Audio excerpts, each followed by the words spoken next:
సంబంధించినటువంటి అంతా కూడా ఇటువంటి దగ్గర ఏర్పాటు చేసి ఎటువంటి ఇబ్బంది తలెత్తకుండా మేడారం సంబంధించినటువంటి సమ్మక్క సారలమ్మ దర్శనం జరిగేలా ఏర్పాట్లు కొనసాగినటువంటి పరిస్థితి ప్రజెంట్ రెండో రోజు మేడారంలో సీఎం పర్యటన కొనసాగుతూ కుటుంబ సమేతంగా సమ్మక్క సారలమ్మ అమ్మవార్లను దర్శించినటువంటి పరిస్థితి కనబడుతుంది. తర్వాత మిగతా ఎమ్మెల్యేలు మంత్రులంతా కూడా సీఎం వెనకాలనే దర్శించినటువంటి దృశ్యాలు కనిపిస్తున్నాయి. మన విజువల్లో చూస్తున్నాం. పొంగులేటి శ్రీనివాస్ రెడ్డి కావచ్చు, మిగతా ఎమ్మెల్యేలంతా కూడా ఇక్కడ సమ్మక్క దగ్గర పూజించుకున్నట్టు దర్శించినటువంటి పరిస్థితి అయితే కనబడుతుంది. ఇక్కడ ఈ దర్శనం తర్వాత మేడారంలో అనేక అభివృద్ధి పనులు కావచ్చు, అభివృద్ధికి సంబంధించినటువంటి కార్యక్రమాలు తీసుకురావడం చాలా సంతోషంగా పరిస్థితి కనబడుతుంది.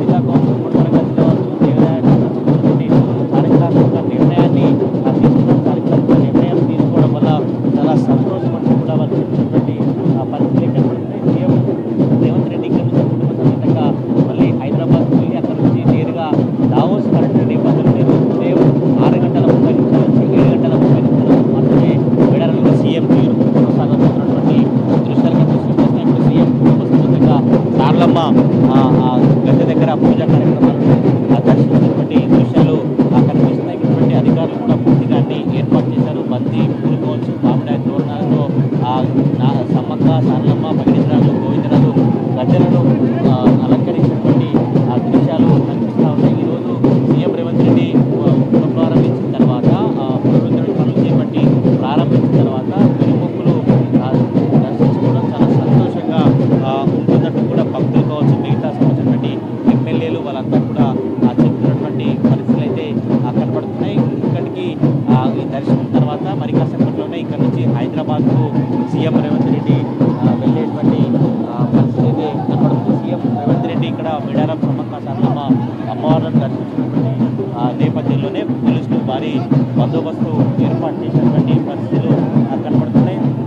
చాలా భావోద్వేగంగా ఈ అవకాశం నాకు ఇచ్చినందుకు సమ్మక్క సారలమ్మ దీవెనలతోనే ఈ అభివృద్ధి కార్యక్రమాలు చేస్తామంటూ సీఎం రేవంత్ రెడ్డి కావచ్చు, కాంగ్రెస్ ప్రభుత్వం సంబంధించినటువంటి వర్గాలు చెబుతున్నటువంటి పరిస్థితులు అయితే కనబడితే 251 కోట్లతో ఇప్పటి వరకు మేడారంలో అభివృద్ధి పనులు చేపట్టాం. ఆ తర్వాత ఇంకా అనేక అభివృద్ధి పనులు చేస్తాం. తప్పకుండా Medaram master plan second phase Jampanna Vagu సంబంధించిన అభివృద్ధి కార్యక్రమాలు ఉంటాయి. రాతి కట్టడాలతో, ఆదివాసీ సాంప్రదాయాలతో, ఆదివాసీ ఆచార సంస్కృతి పడేలా అన్ని ఏర్పాట్లు చేశాం. ఆదివాసీ ఆచారాలకు ఏర్పాటు చేసేటప్పుడు కూడా వారు చెప్తున్నటువంటి పరిస్థితులు అయితే కనబడుతుంది. మేడారం అంటేనే జాతర, మహాజాతర చారిత్రాత్మకంగా ఉంటుంది. మేడారం మహాజాతర అభివృద్ధి పనులు చేయడం చాలా సంతోషం.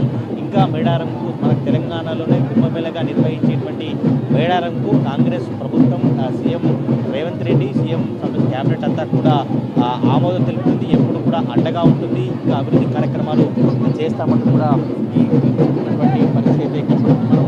ప్రైమ్ లైన్ స్కీమ్ మీద చూసినాం. సీఎం రేవంత్ రెడ్డి కావచ్చు, మంత్రులు కుటుంబం అంతా కూడా సమ్మక్క సారలమ్మ గోవిందరాజు పగిడిద్దరాజు వారిని దర్శించినటువంటి దృశ్యాలు కనిపిస్తూ ఉన్నాయి. ఈ మొత్తం అంతకుముందు కొంత జాతర అంటే సమ్మక్క సారలమ్మ ఒకవైపు గద్దెలు ఉన్న తర్వాత మరొక వైపు గోవిందరాజు పగిడిద్దరాజు గద్దెలు ఉంటుంది. భక్తులు దర్శించుకోవాలంటే కొంత క్యూలైన్లకు సంబంధించినటువంటి ఇబ్బంది కావచ్చు, మీకు సమస్య ఉండేది. కానీ ఈసారి ఒకే వరుసలో ఉండి ఒకే వరుసలో అమ్మవార్లను దర్శించి వెళ్ళే విధంగా పునరుద్ధరణ పనులు చేపట్టినటువంటి పరిస్థితి ఉన్నాయి. ఈ నేపథ్యంలోనే ఒకే వరుసలో సీఎం రేవంత్ రెడ్డి కుటుంబ సభ్యులు మంత్రులంతా దర్శించినటువంటి దృశ్యాలు కనిపిస్తున్నాయి. మరి కాసేపట్లోనే ఇక్కడ నుంచి సీఎం రేవంత్ రెడ్డి హైదరాబాద్కు ప్రయాణమవుతారు. నేరుగా హైదరాబాద్కు సంబంధించినటువంటి నుంచి దావోస్కు వెళ్ళేందుకైతే సీఎం ఉండబోతా ఉంది. మరి కాసేపట్లోనే గోవిందరాజు, మిగతా పగిడిరాజు